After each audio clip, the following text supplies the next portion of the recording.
I'm Mike Hannewald, field agronomist with Beck's Hybrids, and I'm joined here today with Jared Chester. He's our PFR location lead here at our Practical Farm Research site in London, Ohio. And we're in the PFR shop here today, taking a look at a planter and talking through some things to think about as you get the planter out of the shed and get ready to head to the field.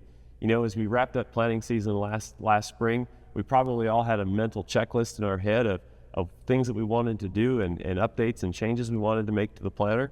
But we thought that, as almost a whole year has passed, it'd be a good idea to review a few of these things and just kind of have this as top of mind as we still have a little bit of time here yet before we head to the field to start planting. So we'll go ahead and just kind of walk through the row unit here, and want to start with the row cleaners. Obviously, as you look at these, you want to make sure that you don't have any worn out bearings or excessive wear on the unit. But biggest thing is when you head to the field with this, keeping these set and adjusted correctly, so that they're just moving trash out of the way and not actually moving any soil.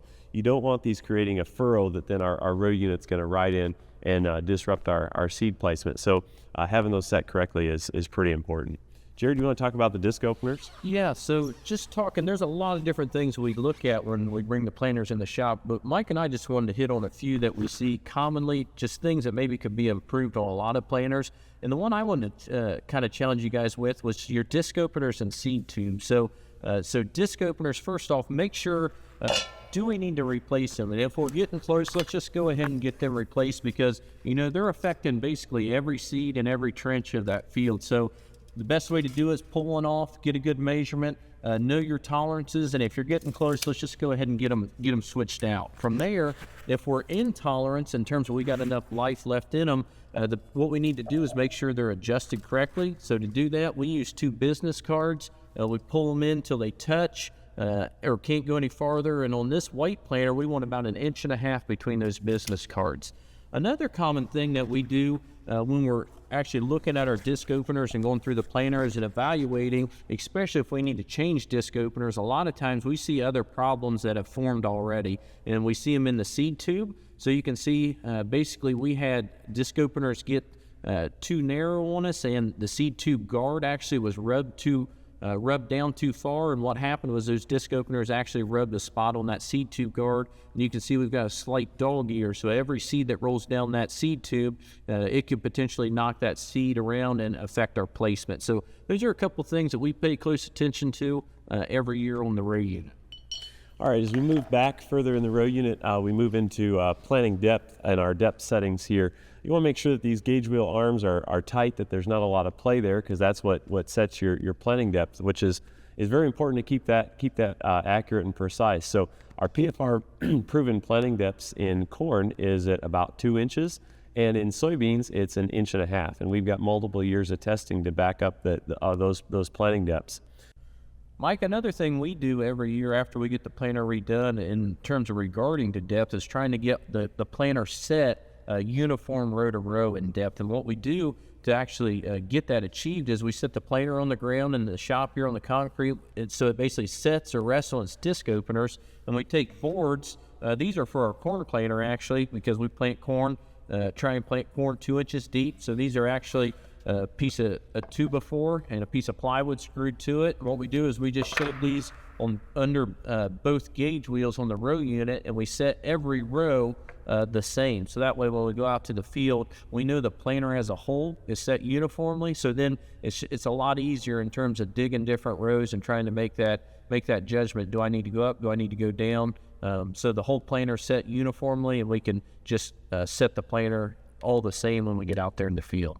One important thing is, I know we all know that it's important to check our planting depth as we go from one field to another, and as we move into different soil types in the field. But as we move into a new field, if we were previously planting at the correct depth, but now in another field, maybe our planting conditions have changed and our depth isn't where we want it to be. Before we start adjusting our depth handle, it's important to evaluate, do we have our down pressure set correctly? And so on this planter, there's a spring setting that you can adjust your down pressure.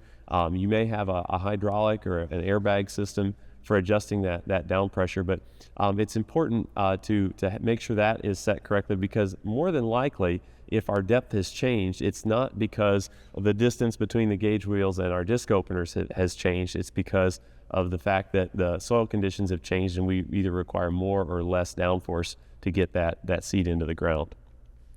Last thing as we move to the back of the row unit here are our closing wheels, and it's important with these closing wheels to remember that they are closing wheels, not necessarily packing or firming wheels.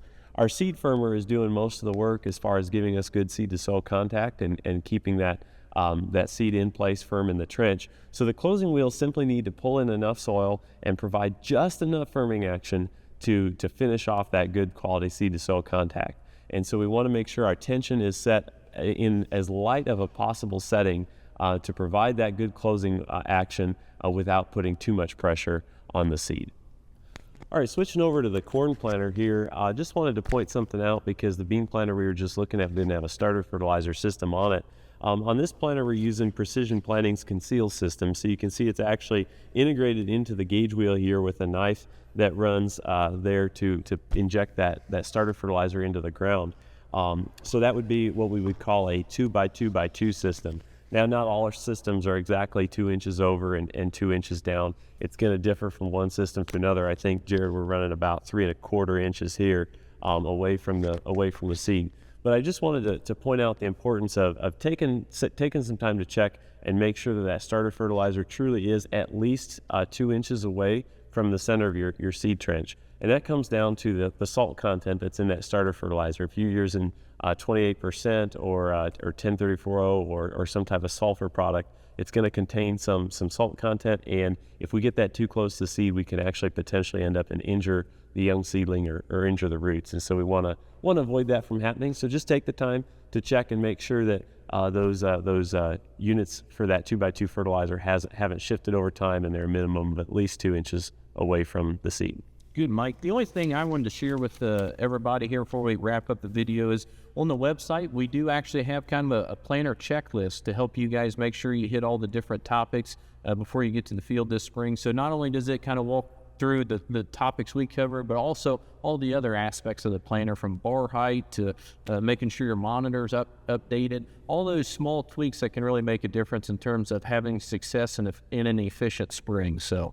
All right. Well, thanks a lot, Jared, and appreciate you watching the video here. We wish you the best of luck as you prepare for a safe and successful planting season.